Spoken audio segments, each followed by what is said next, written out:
J'ai pas français quand on dit le... Bonsoir à tous. Erev Tov Lekoulam. La messe. Allez, messieurs, Baruch Hashem.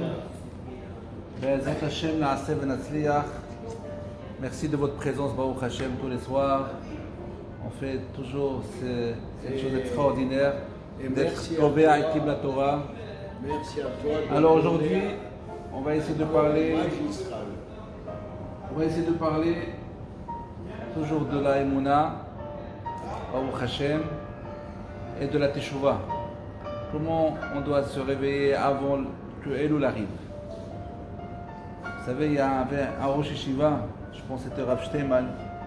Chaque fois qu'il arrivait à cette période-là, à voir ses élèves à la Yeshiva, il criait 3 fois Elul, Elul, Elul, comme ça.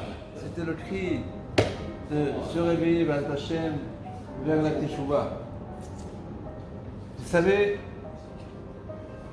quand quelqu'un, elle appelle sa femme, elle ne répond pas. Et lui décide de lui envoyer un petit SMS. Elle ne répond pas. Et après, il passe au WhatsApp. Il lui dit bonjour, comment ça va? Et elle ne répond pas. Mais l'avantage avec WhatsApp, c'est qu'il voit les petits V comme ça, les 2 petits signes qui sont bleus. Ça veut dire qu'elle a déjà lu le message. C'est pas possible ça. Comment elle ne répond pas? Après, il envoie un autre message. Mais l'autre message, c'est plus de message. C'est des points d'interrogation comme ça, en colère. Et elle ne répond pas. Un quart d'heure après, il passe. Et sa femme, elle ne répond pas. Après, il envoie le petit visage là, nerveux, rouge. Ah, Annek, je suis énervé. Comment tu ne réponds pas? Et le Etzerara, il vient dans sa tête et lui dit, mais franchement, qui c'est qui est meilleur que toi pour ta femme? Qui peut te remplacer? Qui peut être plus important que toi pour comme ça elle ne te répond pas? Et comme ça il s'énerve. Et voilà, il se passe 40 minutes maximum et il reçoit un appel. C'est qui? Ah, là c'est sa femme. Maintenant il se réveille à m'appeler. Devinez qu'est-ce qu'il va faire. Alors, il y a 2 solutions. Ou il ne va pas répondre. Et moi aussi je ne la réponds pas. Si c'est un bon Marocain. Ou sinon, il va répondre. Mais direct, dis-moi, qu'est-ce que tu fais? T'as pas honte? Attends chérie, je veux te dire, pas, attends, tu es, monsieur. Voilà mes chers amis, quand quelqu'un ne nous répond pas comme une femme, mes chers amis, Kadosh Baruch Hu, il nous appelle tous les jours. Il nous appelle tous les jours. Et nous on fait quoi? On lui dit, attends, on ne répond pas. C'est toi les appels d'Akadosh Baruch Hu. C'est tout ce qui se passe. Tous les tsarot qui nous donnent Akadosh Baruch Hu, les accidents, les gens qui se noient, les attentats, les maladies. Là, nous, des fois, on voit le père, ses enfants, le même jour, ils sont décédés dans un accident, dans un attentat. Tout ça, c'est des réveils, c'est des appels. Et nous, on est occupés. On dit après. On répond pas. Vous savez, il y avait un rave en Israël qui s'appelait Rabbi Baruch, comme ça on l'appelait, Rabbi Baruch Medan. Et lui, en fait, il partait à l'hôpital Tel HaShomer pour visiter les malades et pour les faire des blagues, des histoires, leur donner la simcha, la joie. Remonter le moral, voilà, Hazak Baruch. Et lui, il avait l'habitude de faire ça, remonter le moral à des gens qui sont malades, qui sont fatigués. C'est une très grande mitzvah, c'est beaucoup mieux que l'argent. Et un soir, comme d'habitude, il rentre chez lui à la maison de l'hôpital. Et voilà l'infirmière, elle vient, elle court après lui. Monsieur le rabbin. Oui, s'il vous plaît, je sais que vous parlez avec les gens, et surtout avant de mourir, pour faire quelque chose comme, je ne sais pas, Shema Israël. Il y a un monsieur de la chambre numéro 5 là-bas. Le pauvre, c'est ses derniers moments à lui. Vous pouvez aller le voir. Elle dit, bien sûr. Il va vers la chambre. Et il voit un monsieur tout fin, maigre, blanc, il est tout pâle. Et comme ça, il tremble avec un petit livre de Tehillim dans la main. Comme ça, il tremble. Et il commence à lui parler. Bonjour, comment vous appelez? Ça va? Et lui, il bégaye Shlomo. Il dit, ah, Shlomo, vous avez des enfants? Non, je sais, j'ai personne. Vous avez de la famille? J'ai personne. Vous avez des amis? Non, j'ai personne. Il lui a dit, bon, d'accord. Bon, il ne va pas le déranger, je lui ai dit, je ne vais pas vous déranger. Hein. Et à la fin, après quelques temps, il dit, oui, j'ai un fils. Hein. J'ai un fils. Mais c'est un rachat. Comme ça, il commence à parler. Il dit, c'est un rachat. Et d'un seul coup, il se met à parler, on dirait, avec son fils. Il dit, oui, mon fils David. Oui, je me rappelle de toi, mon fils David. Comme ça, il parle, on dirait, avec son fils. Mais en fait, voilà David. Mais c'est un tzaddik, lui, c'est pas la même chose. Alors, mon fils David, comme ça, il lui dit, ça va faire du moral toujours. Du moussard qu'on va apprendre. Alors, ce monsieur qui est malade comme ça, son dernier moment de son monde-là, et comme ça il parle, on dirait, avec son fils. Et le Rav, il est là, écoutez, oui, mon fils David, quand tu avais 10 ans, tu étais un bon bahour, un bon jeune homme petit qui étudiait pour toute la Torah, et que tout le monde était content de toi à l'Yeshiva. Et à l'âge de 10 ans, ta mère, elle devait partir en Amérique, parce que le Aleno, il avait la maladie, elle devait se soigner en Amérique là-bas, à l'époque. Pour les grandes maladies comme ça, ils partaient en Amérique pour soigner. Et voilà, elle a dit qu'elle va partir pour 1 mois. Et après, elle va revenir. Mais en fait, après 1 mois, elle a appelé, elle a dit non, ça va durer peut-être un peu plus. Mais malheureusement, ta mère, elle est revenue après 2 mois finalement, mais elle est revenue en cercueil. Parce que la maladie n'a pas été guérie, et ça a été plus grave, elle est décédée. Et toi, tu es arrivé comme ça, il raconte. Il parle avec son fils comme ça. Et toi, tu es arrivé, tu as couru pour voir ta mère, mais tu l'as vue comme ça, dans un armoire, tu ne l'as pas vue vivante. Et tu l'as dit, maman, je ne voulais pas comme ça, tu m'as promis que tu vas revenir. Et depuis ce temps-là, tu ne voulais plus étudier, tu ne voulais plus rien faire. Et à 17 ans, tu es sorti de la maison. Et c'est ma faute, parce que c'est moi qui t'ai mal parlé, c'est moi qui m'a même frappé des fois. Et c'est moi le rachat. C'est pas toi le rachat. Toi, tu es un tzaddik. Et après, tu es parti en Amérique. Et tu t'es marié avec une goya. Et tu as eu 5 enfants. Maintenant, je te demande pardon. C'est toi le tzaddik. C'est moi qui ai mal fait mon éducation. C'est moi qui t'ai mal éduqué. Comme ça, il part tout seul. Alors ce monsieur-là, ce Rav, qu'il entend cette histoire, et lui dit, est-ce que tu veux que je l'appelle? Je peux l'appeler pour venir te voir. Tu es très malade. Il me dit comme ça avec sa bouche, oui, regardez dans ma veste, là-bas dans la Teudat Zéhut, il y a 3 papiers, un des papiers c'est marqué Béni David. Il regarde dans sa veste, il prend sa Teudat Zéhut, et bien il voit le numéro, et il commence à l'appeler. Et voilà, il appelle, et c'est occupé.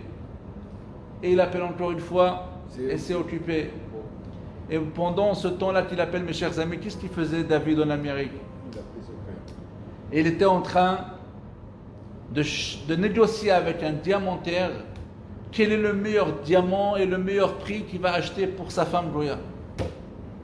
Voilà ce qu'il est en train de faire. Et lui encore, il appelle et c'est occupé. Il appelle, c'est occupé. Et pendant qu'il appelle encore, il voit que le vieux monsieur Shlomo, il fait tomber sa tête comme ça, il est parti de ce monde-là. Et voilà, après qu'il est parti, quelques secondes après, le téléphone de ce Rav, il sonne, c'est qui? Le fils. C'est le fils. Il dit, allô? Oui, bonjour, vous m'avez appelé. Il dit, vous êtes qui? Vous êtes David? Il dit, oui, c'est David. Eh bien, David, je voulais vous dire quelque chose. Qu'est-ce que je voulais vous dire? C'est que votre papa, il est décédé, et dans 24 heures, c'est l'enterrement. Il fait venir à l'enterrement. Et tu as 24 heures pour venir. Il lui a dit, oui, comment vous savez tout cela? Il lui a dit, parce que quand vous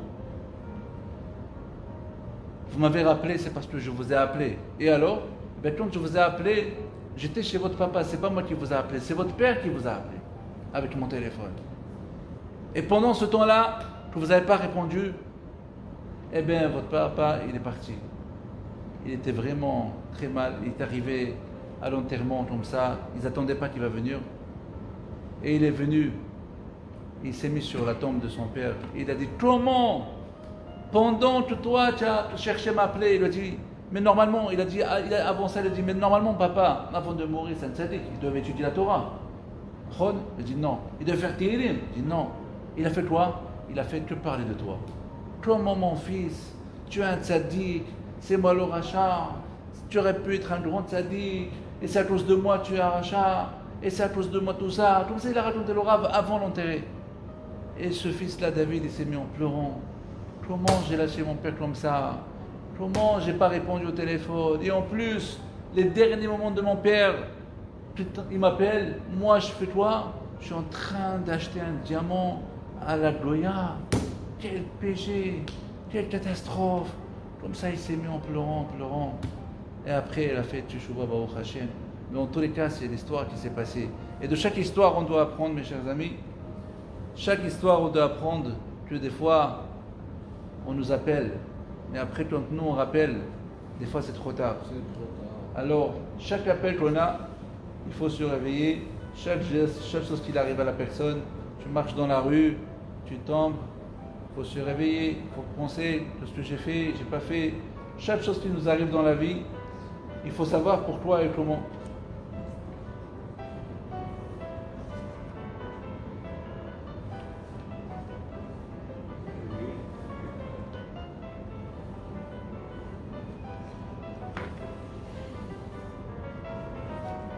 Mes chers amis, il y avait la même chose.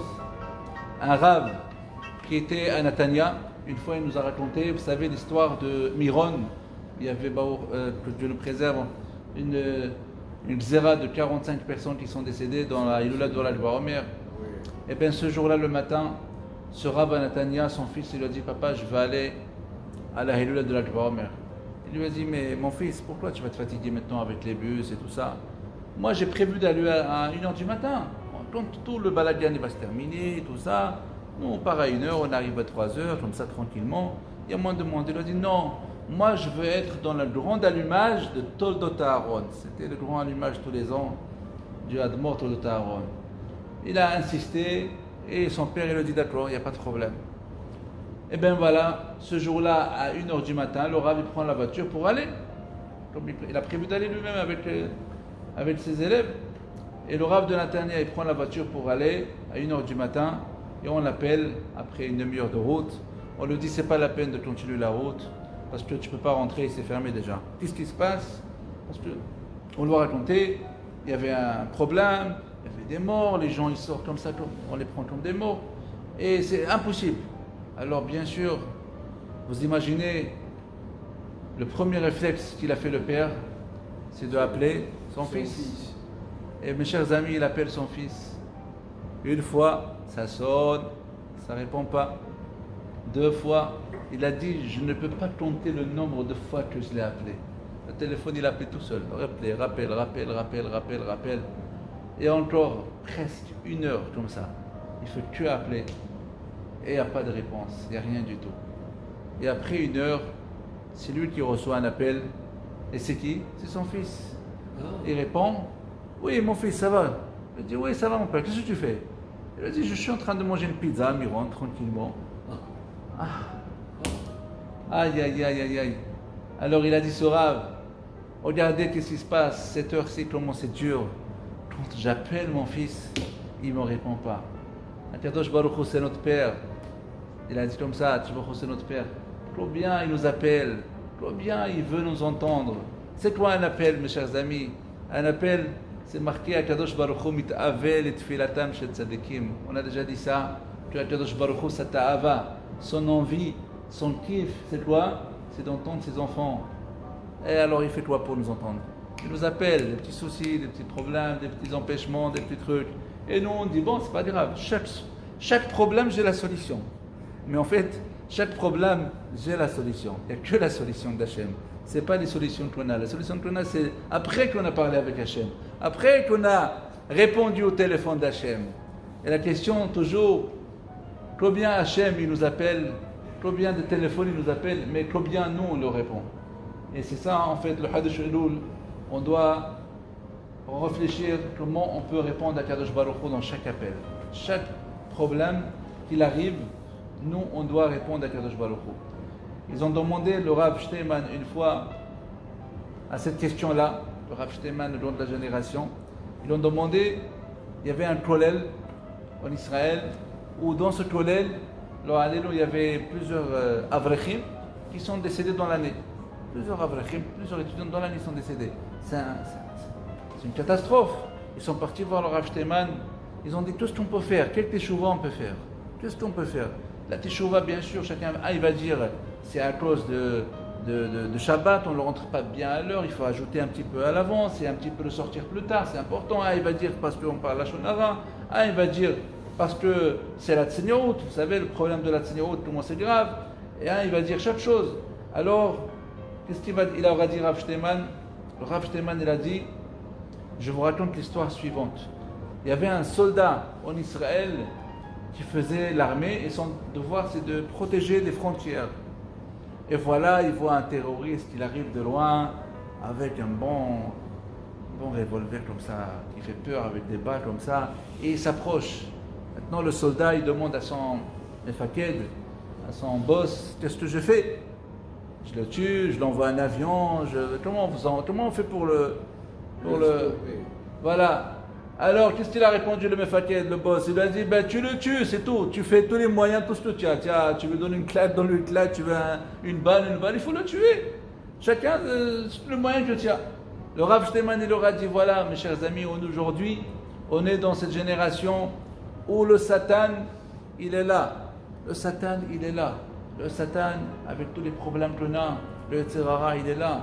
Et chacun doit le battre avec les moyens qu'il a. C'est quoi le moyen qu'il a? Chacun, il sait très bien qu'est-ce qu'il a comme moyen. Il y a un qui peut faire du chesed. Il y a un qui peut faire faire attention à sa bouche. Il y a les femmes qui doivent faire attention à la tsniout, mes chers amis. Maintenant, c'est l'été. C'est pas des choses faciles. L'été, d'être en tsniout. On raconte sur un Admor, le Admor Mikalev. Le Admor Mikalev, lui, il a dit pour ça, sur cela, sur le problème, le Admor Mikalev dit sur le problème de la tsniout. Lui, vous savez, il est resté rescapé de la Shoah, le Admor Mikalev. Et il a entendu des gens qui disent, vous savez, la Shoah, Akadosh Baruch Hu, Has v'Shalom, il n'était pas là. Où il était Akadosh Baruch Hu? Alors, il aura dit, c'est lui qui a cette question, envoie-le-moi. Et envoie-le-moi parce que moi je veux leur dire que moi j'ai vu là-bas Akadosh Baruch Hu sur les murailles de Auschwitz. Moi je l'ai vu Akadosh Baruch Hu.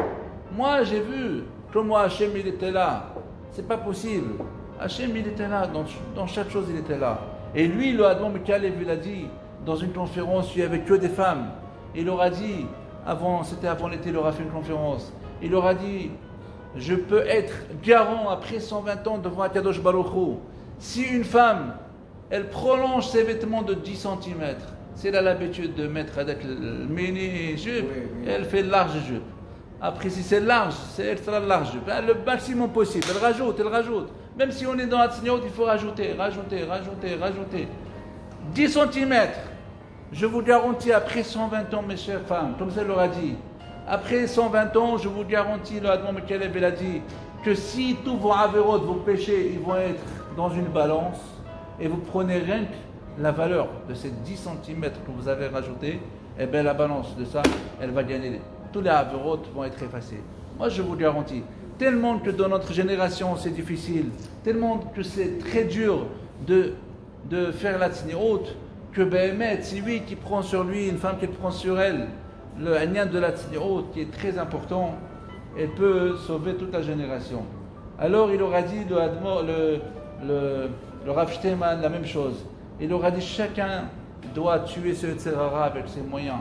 Chacun avec tout ce qu'il peut. Quelqu'un qui a l'habitude de faire une prière par jour, il fait 3 prières. Celui qui a l'habitude de prier rapide, qui prie doucement, qui étudie. Il faut rajouter pour Be'ez Hashem qu'on peut battre ce Yetzirara et ce Satan qui est dans notre génération. Rabbi Shalom Shvadron, c'était un qui faisait les shiurim, on a déjà dit, c'était un grand conférencier en Israël. Lui, il a dit, comme ça il raconte, il y avait une famille en Amérique que leur grand-fils, il est parti habiter en Israël. Et pendant plusieurs années, il n'a pas vu ses parents. Parce que lui, il était en Israël, ses parents ils étaient en Amérique à l'époque. Les voyages, ils étaient très compliqués pour voyager de l'Amérique en Israël, il n'y avait pas des avions, c'était très difficile. Et les parents, ils sont devenus très âgés. Et le père, il a décidé d'écrire une lettre à son fils.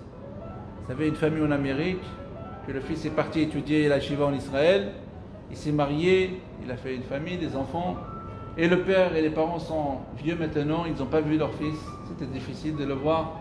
Ils ont écrit une lettre, et la lettre, il l'a envoyée à son fils en Israël. Il lui a dit, voilà, mon fils, nous sommes déjà pas jeunes, et nous, tu nous manques beaucoup.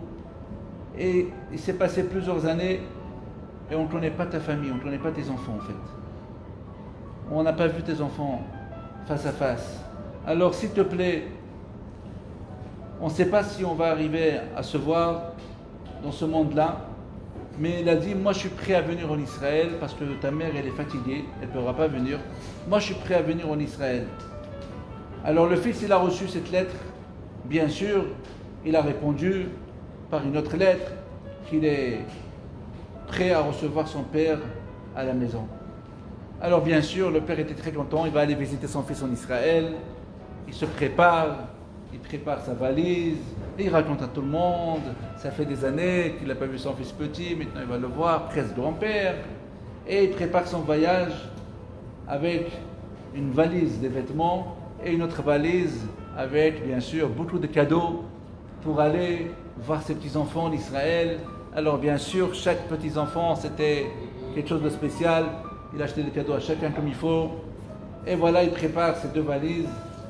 Le voyage, ce n'était pas un voyage de 8 heures comme l'avion d'aujourd'hui, c'était un voyage de 3 semaines dans un bateau pour aller entre l'Amérique et Israël.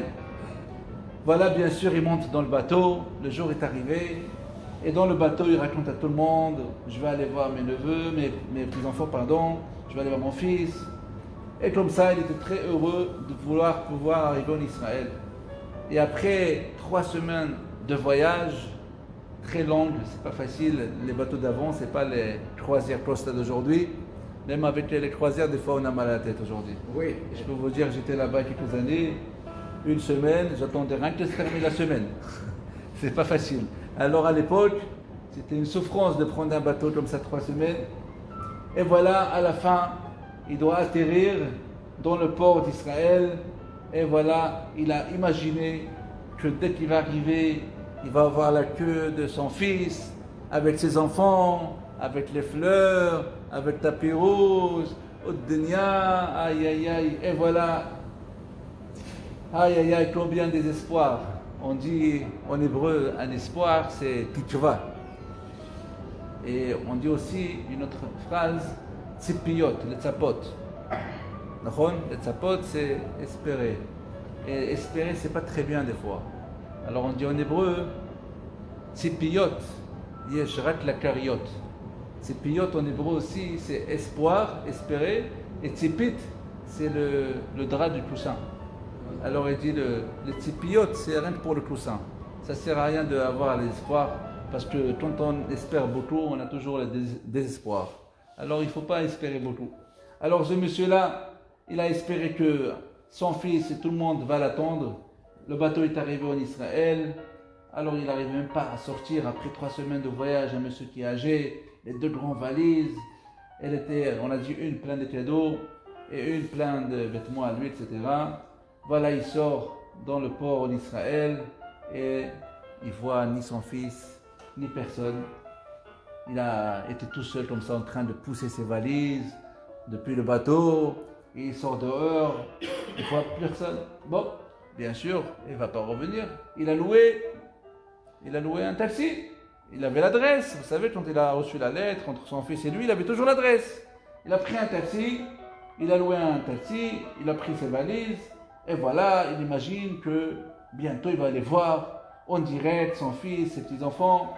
Alors, il lui a dit, j'imagine, il parlait avec le chauffeur, j'imagine qu'ils ont marqué sur la porte, bienvenue papy, bienvenue tante, avec les fleurs et les trucs, bien sûr, c'est extraordinaire.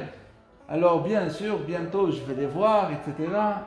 Et ils vont sauter sur moi, mes petits-enfants, papy, ça va, ça va. Et après, moi, je vais les embrasser, comme ça, il imagine, il espère. Après, à la fin, il arrive à l'adresse, il n'y a personne qui l'attend en bas. 42, je sais pas, Admor Migour, je sais plus l'adresse, là-bas en Israël, numéro 5, 3e étage, il n'y a personne. Il était 8h du matin, très tôt, il n'y a personne. Bon, il commence à monter comme ça les valises, très lourdes, et il monte, il regarde, il n'y a pas, il y a sur la porte le nom, mais il n'y a pas bienvenue, et les cadeaux, et les fleurs, et le tapis rouge, il n'y a rien du tout. Il tape la porte, personne n'entend. Il essaie de taper, peut-être il dort, c'est le matin, et personne n'entend. Bon, il a dit, je vais faire quoi? Je ne vais pas revenir en Amérique, je ne vais pas faire demi-tour. Je vais essayer encore une dernière fois. Il tape la porte de son fils, et il entend, oui, quelqu'un qui se réveille, qui marche. Et voilà, on ouvre la porte, et il voit son fils. Ah, bonjour papa. Papa, tu sais, il est très tôt maintenant, mes enfants, ils dorment, tout le monde dort. Ici, derrière mon immeuble, il y a un hôtel.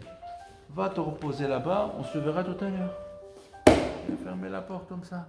Le pauvre, pas possible. Après tout ce temps-là, 3 semaines, il a espéré, mais il lui dit, va dormir dans l'hôtel. Ben oui, le père, il voulait pas, il a dit, attends, moi je suis vieux, rentre-moi au moins les valises. Je suis âgé, comment je veux monter tout ça? C'est pas possible, je peux pas imaginer ça même dans le pire des cauchemars. S'il te plaît, tu es mon fils, rentre-moi les valises au moins. Je veux au moins te prendre dans mes bras, je veux me reposer 5 minutes. Il lui a dit, papa, Zelo Azman, c'est pas le moment. Lech la malon, ni pas va à l'hôtel et on se verra l'après-midi tranquillement. Alors le père, il n'avait pas le choix, encore descendre des valises et encore prendre ça à l'hôtel. Le pauvre, il va à l'hôtel, il avait beaucoup de peine. Et après, dès qu'il est rentré à l'hôtel, il a appelé tout de suite son agence pour lui dire, mon ami, je voudrais reprendre le bateau le plus tôt possible pour en Amérique. Comment? Ouais. Alors, voilà ce qui s'est passé. Entre-temps, l'après-midi comme prévu, c'est arrivé. Le fils, il arrive à l'hôtel pour aller récupérer son père, le voir. Et voilà, il arrive à la réception, il demande, est-ce que vous avez un invité de l'Amérique? Il lui dit, oui, bien sûr. Ici, il y avait un monsieur de l'Amérique. Je suis vraiment curieux de savoir que son nom de famille et votre nom de famille, c'est la même chose. Mais il est resté juste 2 heures et il est parti. Il a pris ses valises et il est parti. Alors il lui a dit, mais il est parti où? Il m'a dit qu'il va partir en Amérique. Comment en Amérique? Mais c'est mon père. Parti en Amérique. C'est trop tard. Il est parti en Amérique. Rabbi Shvalom Shvadron, vous savez, encore une histoire qui est passée, mais le Rav Shvadron, il dit comme ça. Il dit à Kadosh Baruch Hu, il nous dit, Kol Dodi Dofek. Vous savez où c'est marqué ça? Hein? Shir HaShirim. Kol Dodi Dofek, Pitcheli, Achoti, Rayati, Yonati, Tamati, Sheroshi, Nimlatal, Tevot, Sota, Eretz Yisrael. Kadosh Baruch Hu, il dit, Kol Dodi Dofek. La voix de Kadosh Baruch Hu est tape. Il est mon fils. Pitcheli, ouvre-moi la porte. Achoti, ouvre-moi. Rayati, Yonati, Tamati, c'est Am Israël. Je Baruch Hu, il demande, ouvrez-moi la porte, où vous êtes? Akadosh Baruch Hu, il vient à chacun à Chodesh Elul et il dit Kol Dodi Dofek, Mevakesh, il nous demande Petreli, ouvrez-moi votre cœur, ouvrez-moi votre porte. Et pourquoi il veut qu'on ouvre la porte? Parce qu'il nous a ramené des valises, comme l'Américain, plein de cadeaux, il nous a ramené à l'Ichot Yamim, la santé, longue vie, la parnassa, le naha des enfants, les bons shidduchim, les enfants. Il nous a ramené des cadeaux à Kadosh Baruch Hu. Malé ahava elenu, beaucoup d'amour il a vers nous. Ani le dodi vedodi li upun elenu bikinu yihiba, ahoti ra'yati yonati tamati.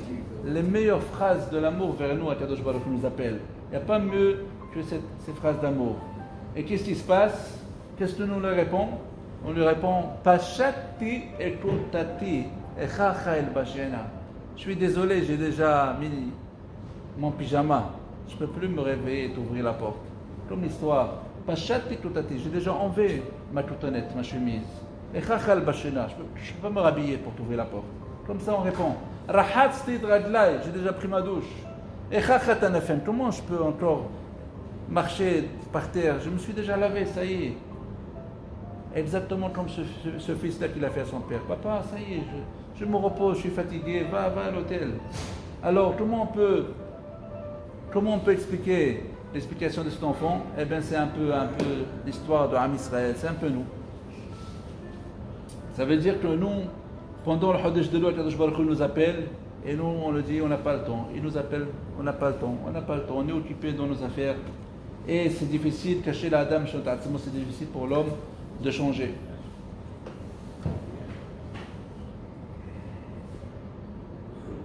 Et voilà, le Hodesh Elul il arrive, Rosh Hashanah il arrive, Yom Kippour il passe, et après Hashem Ishmor, il y a des petites souffrances, des petites sarotes qui arrivent, et puis Tom Nistarim, et on se rappelle que notre père il a tapé la porte. Il était là, il est où, Rosh Hashanah? Et nous, qu'est-ce qu'on fait? Dodi Hamak Avar, on cherche à Kadosh Baruch Hu, et qu'est-ce qu'il dit dans Shir HaShirim? Dodi Hamak Avar, il est passé déjà, il est parti. Ah, mais je veux Kadosh Baruch Hu, je le cherche, je veux une délivrance, je veux une bracha, je veux ça, je veux qu'il ait pitié de nous. Bikashtihu velo metzativ, Bikashtiv velo metzativ, Karati velo anani. Après, on l'appelle, il n'est pas là, il ne répond pas pour toi, ça y est, il est parti en Amérique, il a pris le bateau. Quel bateau? Kadosh Baruch Hu était là avec nous, il a tapé la porte, Chodesh Elul, Rosh Hashanah Kippour. Mais si on ne se réveille pas, on nous dit, va à l'hôtel, tranquillement, moi je suis occupé, mes enfants ils dorment comme l'histoire. Alors on le cherche, Bekashtiv, Velo Metzativ, Karativ Ananou. Alors, Ehmatzno et Aizdanot. Dans le Zohar, c'est marqué que Kadosh Baruch Hu, il a pitié d'Am Israël. Et c'est toute cette histoire de Shir HaShirim, ça part d'Am Israël. Pitchili, Achoti Ra'ati. Qu'est-ce que Baruch Hu attend de nous? On le dit à Zohar. Il n'attend pas de nous qu'on ouvre les portes et qu'on fait tous les démarches. Il attend juste Pitchuli Petah, Kechodosh el-Mahat. Ouvrez-moi juste la porte, comme une porte de l'aiguille, et Akadosh Baruch Hu il termine. Et j'ai déjà raconté la petite histoire qu'on nous raconte avec Rabbi Adgaon, Rabbi Issaïm Salant, qui passait avec ses élèves un peu tard la nuit et qui voit, avec ça je termine, et qui voit un cordonnier qui était en train de réparer les chaussures. Il était déjà très tard, vers minuit, comme ça. Et il s'approche dans cette lumière où il va le cordonnier en train de taper comme ça avec son clou, avec une petite bougie. Il tape. Et là, Rabbi Issaïm Salant, il tape sur lui et dit, monsieur, va te reposer, c'est pas l'heure de travail, il est tard. Alors qu'est-ce qu'il lui répond le cordonnier? Vous savez ce qu'il lui dit? Il lui dit, Kol zman she'aner dolek adain efshar letaken. Chaque moment que la bougie est encore allumée, je peux encore réparer. Rabbi Issaïm Salant, il s'est retourné vers ses élèves et leur a dit, quel grand moussard on apprend de ce cordonnier. Chaque moment que la neshama de l'homme, c'est quoi la neshama de l'homme? Ner Elohim Nishmat Adam. Le ner, la bougie, c'est la neshama à nous. Chaque moment qu'on est dans ce monde-là, c'est un cadeau, qu'encore la bougie elle est allumée. Et chaque moment qu'on est là encore, la bougie elle est allumée, on peut encore réparer. Et Be'ezrat Hashem, c'est le moment de réparer Be'ezrat Hashem chacun ses actions et faire teshuva avant que le Hodesh Elul arrive. Comme ça on est prêt et Akadosh Baruch Hu il tape pas la porte. Il nous trouve directement et comme ça Be'ezrat Hashem et il nous donnera toutes les valises de cadeaux, tout prêt pour nous Be'ezrat Hashem. Amen. Amen. Chazal Baruch. Chazal Baruch.